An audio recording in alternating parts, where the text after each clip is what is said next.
Saudara, pemerintah menilai faktor penyebab polusi udara di wilayah Jabodetabek salah satunya adalah perubahan iklim. Sejumlah formula digodok untuk menanggulangi. Lalu bagaimana dampak hal itu terhadap kelompok rentan khususnya anak-anak?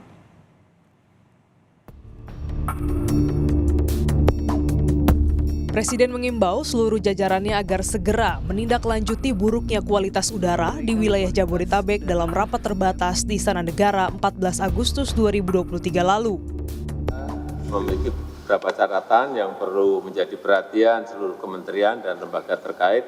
Yang pertama, jangka pendek. Dalam jangka pendek, secepatnya harus dilakukan intervensi yang bisa meningkatkan kualitas udara di Jabodetabek lebih baik. Kemudian berbagai kebijakan luar biasa segera dicanangkan demi menjalankan imbauan Presiden dari penerapan penggunaan kendaraan listrik, bekerja dari rumah atau work from home, hingga rekayasa cuaca. Campur tangan pemerintah terkait polusi udara yang terjadi belakangan ini dapatkah dijamin stabilitasnya? Karena ada kelompok rentan yang harus jadi perhatian, khususnya anak-anak dalam tantangan menghadapi perubahan iklim. Akankah mereka dapat dijamin haknya sesuai dengan undang-undang?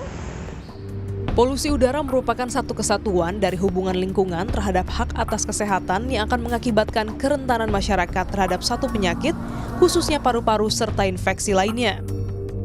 Hak asasi kesehatan merupakan satu hal yang sahih yang harus didapatkan setiap bangsa Indonesia karena terkandung dalam Deklarasi Universal Hak Asasi Manusia. Kita ke kesehatan itu adalah yang paling terdampak mereka yang kelompok rentan. Kelompok rentan itu antara lain adalah anak-anak, ibu hamil, kemudian juga lansia ya. Nah, mengapa kemudian dunia termasuk kita Indonesia itu sangat peduli terhadap kelompok rentan, terutama anak dan ibu hamil, karena mereka adalah calon generasi penerus ya. Mereka adalah modal-modal kita untuk kedepannya. Anak merupakan kelompok rentan terhadap polusi udara dan anak berhak dilindungi berdasarkan Undang-Undang Nomor 35 Tahun 2014 tentang perubahan atas Undang-Undang Nomor 23 Tahun 2002 tentang perlindungan anak. Perlindungan anak adalah segala kegiatan untuk menjamin dan melindungi anak dan hak-haknya agar dapat hidup, tumbuh, berkembang, dan beradaptasi secara optimal sesuai harkat dan martabat kemanusiaan, serta mendapat perlindungan dari kekerasan dan diskriminasi.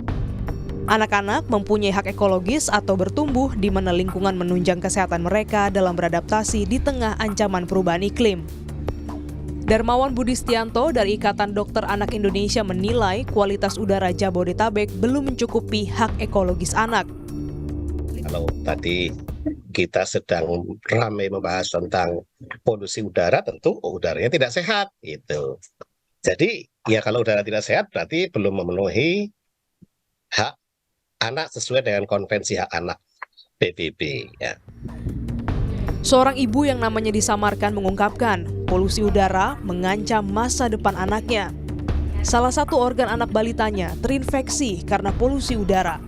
Ia juga menyampaikan keluh kesahnya. Nah, kalau yang bronkonemonia itu dirawatnya 1 kali 4 hari tuh waktu itu kan. Jadi total dirawat karena infeksi saluran pernafasan itu 2 kali, bulan Oktober 2022 sama belum setahun di bulan Juli 2023 tuh. Ya itu tantangannya udara. Aku di satu sisi aku nggak mau anak aku sakit lagi. Semuanya jadi serba salah gitu. Tambah lagi aku lagi hamil anak kedua. Jadi kayak langsung, aduh ini mesti gimana ya? Apa mesti pindah? Tapi pindah kemana? Indonesia juga. Polusi udara juga merampas hak anak-anak yang seharusnya mereka di usia dini bisa bermain di lingkungan yang sehat, namun harus menemukan kenyataan yang pahit. Saya nggak kasih keluar, terus ya kasih vitamin, ya di rumah pakai air purifier, ya buat saring udaranya dibatasi gitu.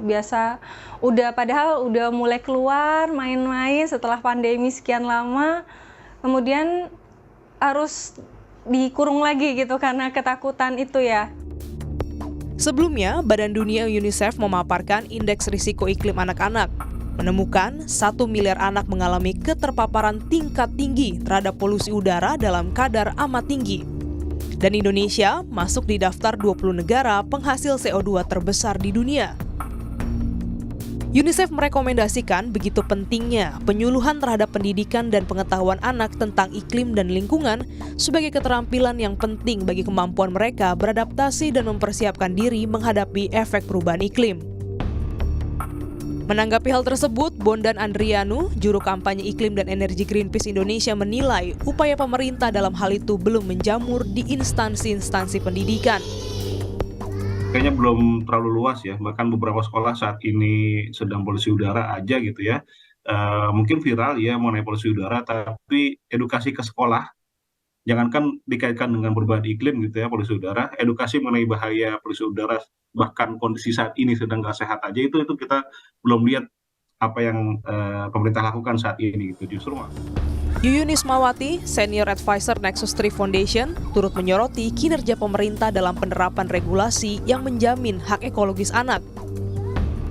Hak ekologis anak ini sangat menarik ya, karena kami sejak 2018 mencoba melihat sebetulnya payung hukum yang melindungi anak-anak Indonesia dan menjamin masa depan kehidupan anak-anak ini di lingkungan yang sehat. Susah banget ternyata gitu. Jadi undang-undang ada, tetapi kelembagaan pemerintah, kementerian yang bertanggung jawab untuk mengimplementasikan itu nggak jelas. Masyarakat terus bergelut memperjuangkan hak kesehatan. Pemerintah pun turut berjibaku menentukan kebijakan. Udaraku, udaramu, udara kita hanya bisa dinanti di mana yang dihirup dapat menjamin kesehatan. Lenis Oktania, Kompas TV, Jakarta.